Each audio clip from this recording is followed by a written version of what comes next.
నమస్కారం AC news కి స్వాగతం.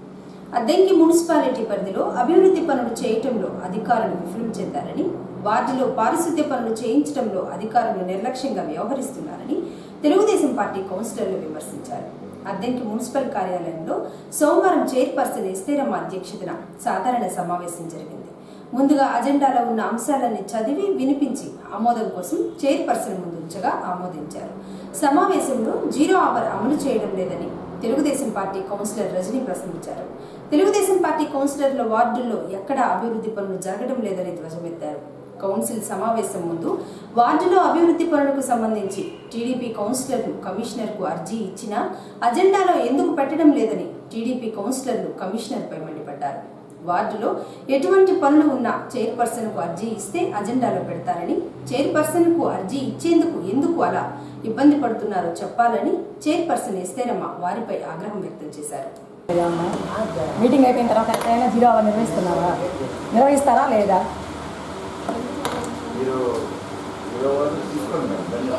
సార్ నేను మేడం గారు కాదు మేడం గారు, ఇప్పుడు అజెండా మాకు ఇస్తున్నారు, ముందే ఇస్తున్నారు, మేము చదువుకుంటున్నాము, మాకు తెలిసిందే కదా. ఇప్పుడు సార్ చదువుతారు, అర్జున సార్ చదువుతున్నారు అజెండాలో అంశాలు, అంతేగాని ఇప్పుడు ఆయన చదువుతున్నారు, మీరు ఆమోదిస్తున్నారు, మేము వెళ్ళిపోతున్నాం అంతేగా. ఇప్పుడు ప్రజల సమస్యలు ఉన్నాయి కదా, వాటిలో ప్రజల సమస్యలు ఎన్నో ఉన్నాయి మేడం. త్రాగునీరు ఉంది, మురికి కాలువల విషయం ఉంది, అన్నీ ఉన్నాయి కదా.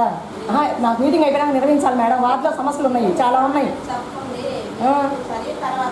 కాదు, విద్యుత్ దీపాలు, వాటిలో విద్యుత్ దీపాలు అసలు సరిగ్గా ఎలగటం లేదు, పొగలు కూడా వెళ్తున్నాయి కొన్ని. మురికి కాలంలో సరిగ్గా నీళ్ళు కూడా పోవట్లేదు మేడం. ఎప్పుడు సార్ 0 అవర్ ఇచ్చేది? ఇప్పుడు ఎట్ట కాదు, మీటింగ్ అయిపోగానే ఆమోదిస్తున్నాం, వెళ్ళిపోతున్నాం సార్. కాదు, ఇప్పుడు 3 సంవత్సరాల నుంచి జరుగుతూనే ఉన్నాయి. ఇప్పుడు మేము వస్తున్నాం పోతున్నాము, ఎక్కడ చేస్తున్నారు సార్ 0 అవర్? ఎక్కడ ఏర్పాటు చేస్తున్నారు?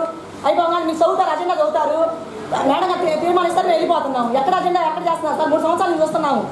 రమేష్ గారు కూడా అడిగారు అజెండా అదే 0 అవర్ ఏర్పాటు చేయమని. మేము చేస్తున్నారా?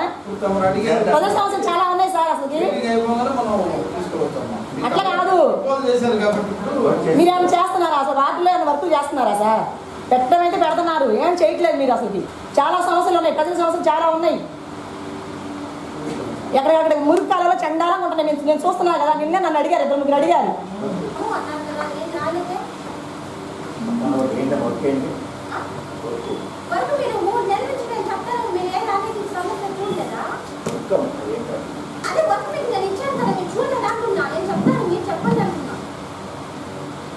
సమస్యలు పెట్టాను, సీసీ కాలువలు పెట్టాను, ఏదో ఒక పని చేశారా మీరు?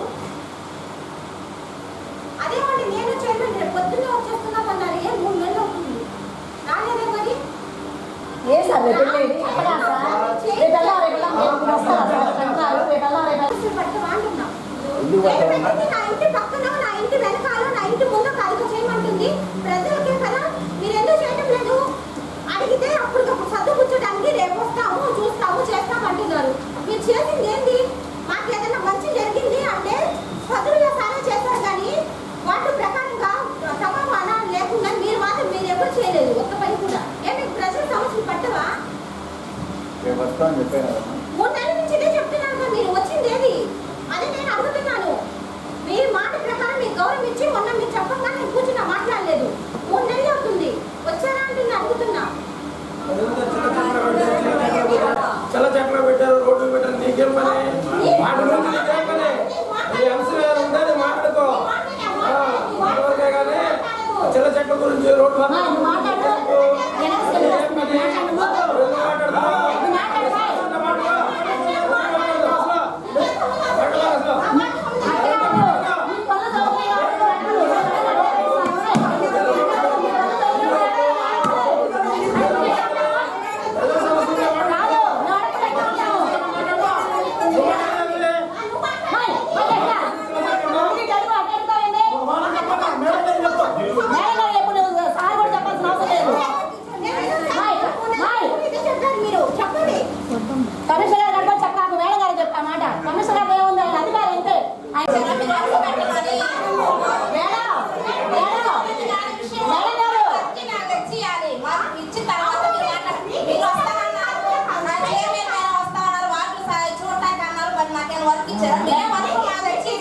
వీళ్ళదేముందన్నట్టు మీరు వరకు మాకు తెచ్చిరు, వాళ్ళు పెట్టలేదని వాళ్ళు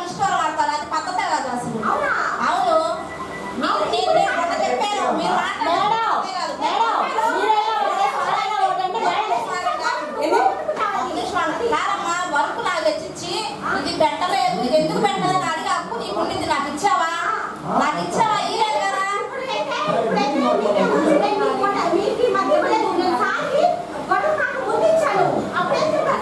సార్ రాలేదని అడిగితే మీరు వస్తామన్నారే, చైర్మన్ గారు తీసుకుని వస్తామన్నారు. మీ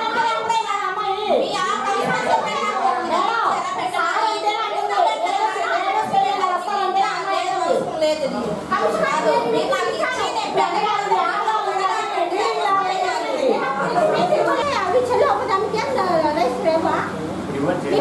చెప్పండి సార్, బాబుకి అంటే నేను అంత ముందు ఇచ్చి మీకు ఇచ్చి మీరు చెప్పినంత నేను ఎప్పుడు మీకు తెచ్చి ఇవ్వలేదు. అంత ముందు తెచ్చి ఇచ్చిన సమస్యల గురించి నేను అడుగుతున్నాను, చెప్పండి. మీరు మాట్లాడద్దు, నేను ఆయన చెప్తున్నాను కదా, మీరు మాట్లాడతారు. అసలు మీ సమస్యలు కాదు కదా. నేను మాట్లాడుతున్నాను, మీరు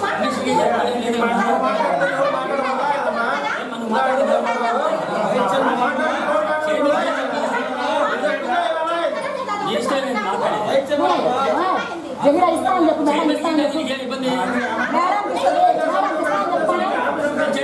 మేడంకి ఇస్తుందండి, మేడంకి ఇస్తాను.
అయోధ్యలో శ్రీరాముల వారి విగ్రహ ప్రతిష్టా మహోత్సవం సందర్భంగా సింగరకొండ శ్రీ ప్రసన్నాంజనేయ స్వామి వారి దేవాలయంలో సోమవారం రాముల వారి ఉత్సవమూర్తులకు అంగరంగ వైభవంగా తులసి దళములతో అర్చన జరిగింది.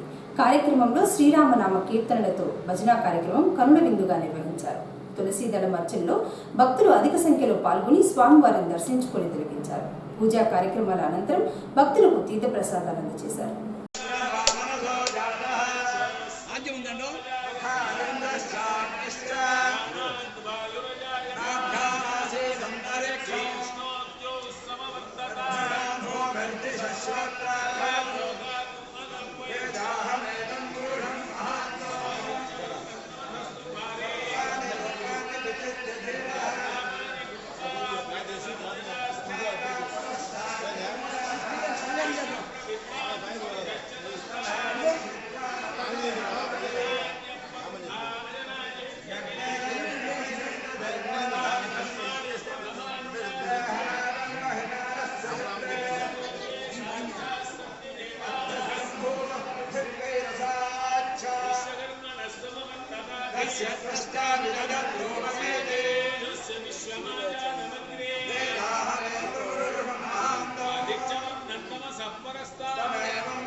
అంగన్వాడీలకు వేతనాలు పెంచాలని కోరుతూ నిరవధిక సమ్మె చేస్తుండగా సోమవారం యూనియన్ పిలుపుతో చలో విజయవాడ కార్యక్రమానికి పిలుపునివ్వగా ఆదివారం రాత్రి పోలీసులు అంగన్వాడీ టీచర్లకు నోటీసులు ఇచ్చి విజయవాడకు వెళ్లకుండా అడ్డుకుని సిఐటియు జిల్లా నాయకులు గంగయ్యను సిపిఐ పార్టీ నేత కేఎన్డి ప్రసాద్ను అరెస్టు చేసి స్టేషన్కు తరలించారు. అరెస్టు చేసిన నాయకులను తక్షణమే విడుదల చేయాలని అంగన్వాడీ టీచర్లు సిఐటియు నాయకులు కలిసి స్టేషన్ ముందు నిరసన కార్యక్రమాన్ని చేపట్టారు. అరెస్టు చేసిన నాయకులను తక్షణమే విడుదల చేయాలని నినాదాలు చేశారు. ఈ సందర్భంగా గంగయ్య మాట్లాడుతూ అంగన్వాడీల సమస్యల పరిష్కారం కోసం చలో విజయవాడకు పిలుపునివ్వగా పోలీసులు నోటీసులు జారీ చేసి అక్రమంగా అరెస్టు చేసి స్టేషన్కు తరలించి కూర్చోబెట్టారని, అంగన్వాడీలు ఏమి నేరం చేస్తే పోలీసులు వారిని అడ్డుకొని అరెస్టు చేశారని గంగయ్య ప్రశ్నించారు. విజయవాడలో అరెస్టు చేసిన యూనియన్ నాయకులను వదిలిపెట్టే వరకు స్టేషన్ వదిలి వెళ్లరని, రాష్ట్ర ప్రభుత్వానికి తగిన బుద్ధి చెప్పే సమయం దగ్గర పడిందని గంగయ్య పేర్కొన్నారు. స్టేషన్లన్నింటినీ నింపేశారు. మనం ఏం పాపం చేశాం? రాష్ట్ర ప్రభుత్వం దృష్టికి మన సమస్యను తెలియజేయడానికి విజయవాడ వెళ్తున్నాం. అంతకు మినహా మనం చేసింది ఏమీ లేదు. ఎక్కడ అసాంఘిక కార్యక్రమాలు చేసింది లేదు. శాంతి భద్రతకు విఘాతం కలిగించింది లేదు. అయినా విజయవాడ రాకూడదు, మనం అక్కడ గ్యాదర్ కాకూడదు, మన నాయకులు ప్రాణాలు పోయినా సరే మనల్ని వెళ్ళనీయకుండా ఉంచాలి అనేటువంటి దుర్మార్గకరమైనటువంటి ఆలోచనతో ఈరోజు అర్ధరాత్రి పూట ఇళ్ళు తిరిగి ఈరోజు నోటీసులు ఇచ్చారు. తెల్లారేసరికి మీరంతా స్టేషన్లో ఉండండి అని చెప్పేసి ఒత్తిడి చేసి తీసుకొచ్చారు. సిఐటియు కార్యకర్తలుగా నాయకులుగా ఉండేటువంటి మమ్మల్ని వెంటాడి వేటాడి అర్ధరాత్రి పూట రాత్రి 12 గంటలకి 1 గంటలకి ఇళ్ళకి తీసుకొచ్చి పెట్టారు. ఇది చాలా దుర్మార్గకరం. ఈ రాష్ట్రం ప్రజాస్వామ్య పద్ధతిలో పరిపాలన చేయట్లేదు. నిజంగా ప్రజాస్వామ్యబద్ధంగా జగన్మోహన్ రెడ్డి పరిపాలన చేయదలుచుకుంటే మన సమస్యలు వినాలి, మనతోటి చర్చలు జరపాలి. 10 రూపాయలు పెంచమని అడిగితే 5 రూపాయలు పెంచుతాను, లేదు 2 రూపాయలు పెంచుతానని చెప్పి పరిష్కారం చేయాలి. జూన్లో పెంచుతా అంట. సరే జూన్లోనే పెంచేటట్టుగా ఒక హామీ ఇవ్వండి, ఒక జీవో ఇవ్వండి అని చెప్పి అడిగితే జీవో కూడా ఇవ్వడట. ఇవ్వకుండా మా ఇష్టం వచ్చినప్పుడు జూన్లో పెంచుతాం, మా ఇష్టం వచ్చినంత పెంచుతాం, పోలీస్ స్టేషన్లో పెట్టాం, ఏదో అయిపోయిందిలే ఈ ఉద్యమం అని చెప్పేసి అనుకుంటున్నారేమో. ఈరోజు నువ్వు ఎన్ని అరెస్టులు చేసినా, ఎంత నిర్బంధాలు ఇచ్చినా, ఎంతమందికి నోటీసులు ఇచ్చినా వేల సంఖ్యలో ఇప్పుడు విజయవాడ చేరారు. ఈరోజు రారు. ఈరోజు విజయవాడలో ఉండేటువంటి రోడ్లన్నీ, పోలీస్ స్టేషన్లన్నీ అంగన్వాడీ కార్యకర్తలతోటి దిగ్బంధనం చేశారు. ఈరోజు సాయంత్రానికి విరమించుకొని రారు. ఈరోజైనా రేపైనా ఎల్లుండైనా నిరవధికంగా రాష్ట్ర ప్రభుత్వం దిగొచ్చి మన సమస్యను పరిష్కారం చేసేదాకా దానికి సిద్ధపడి ఈరోజు మన కార్యకర్తలు వెళ్ళారు. అందుకనే ఈరోజు మన యూనియన్ పిలిపించింది. మనం అక్కడ మనోళ్ళు దీక్ష చేస్తున్నారు, అక్కడ రోడ్ల మీద విజయవాడలో కూర్చున్నారు. వాళ్ళు చలిగాలిలో రాత్రి చలిగాలిలో అంతన కూర్చొని ఉంటారు, దోమలు కొడుతున్నాయి, చలిగాలిలో కూర్చొని ఉంటారు. అందుకని మనోళ్ళు పిలిపించారు. ఏమి ఇచ్చారంటే ఈరోజు పోలీస్ స్టేషన్కి మనందరినీ తీసుకొస్తారు. రాష్ట్ర ప్రభుత్వం అంగన్వాడీ సమస్యల పరిష్కారం చేతగాక నిర్బంధాన్ని ప్రయోగించి ఈరోజు రాష్ట్రంలో ఉన్నటువంటి మహిళల మొత్తాన్ని కూడా ఎక్కడికక్కడ అరెస్టులు చేసి ఈ రకమైనటువంటి నిర్బంధాన్ని ప్రయోగించడం అనేది సరైనది కాదు. అంగన్వాడీలు అడిగేటటువంటి సమస్యలు న్యాయమైనవి.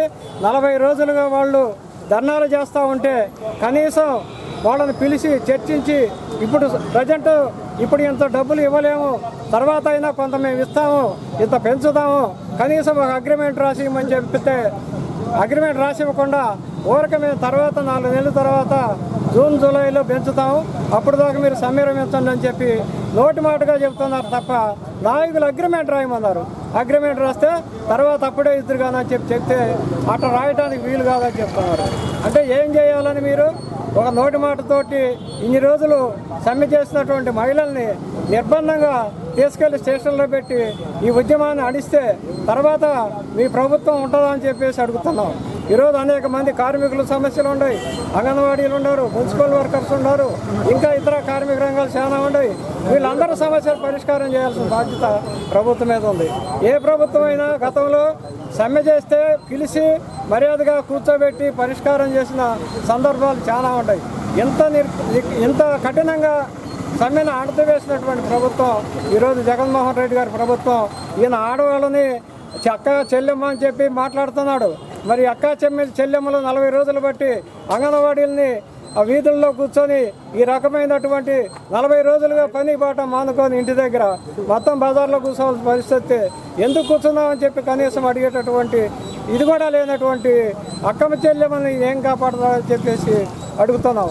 అందుకని ఇప్పటికైనా వెంటనే అంగన్వాడీ యొక్క సమస్యను పరిష్కారం చేయాలి. వాళ్ళతో కూర్చొని మాట్లాడి అగ్రిమెంట్ రాసుకొని సమస్యలు పరిష్కారం చేసే విధంగా చర్యలు తీసుకోవాలని చెప్పి కోరుతున్నాం.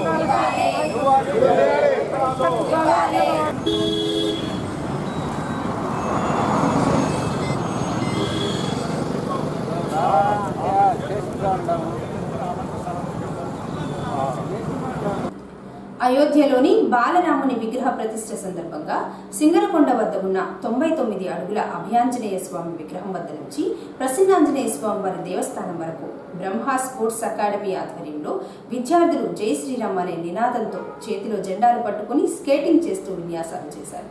విద్యార్థులు చేసే స్కేటింగ్ ను సింగరకొండకు వచ్చిన భక్తులు ఎంతో ఆసక్తిగా తిలకించారు. దీంతో సింగరకొండ అంతా జై శ్రీరామ్ అనే నినాదంతో మారుమోగింది.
అయోధ్యలో బాలరాముని విగ్రహ ప్రతిష్ఠ సందర్భంగా అద్దెంకి పట్టణంలోని కొత్త దామవారిపాలెంలో సోమవారం రాముల వారి దేవస్థానం నందు ప్రత్యేక పూజా కార్యక్రమాలు జరిగాయి.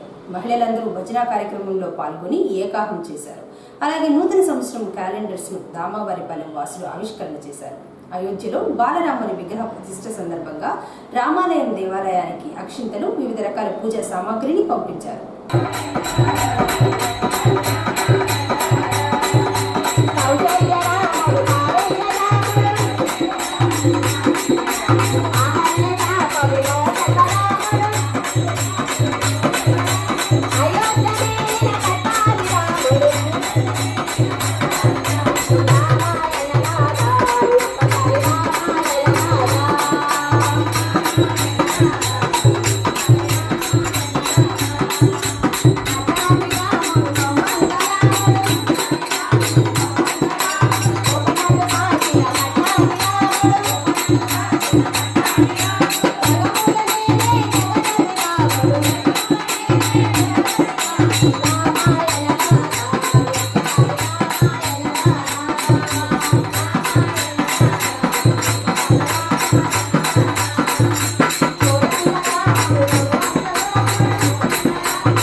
క్యాలెండర్ లేదు కమ్మా, ఇంకా మళ్ళీ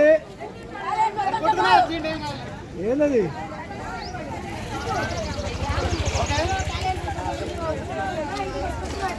ఏసీ న్యూస్ ఇంతటితో సమాప్తం. నమస్కారం.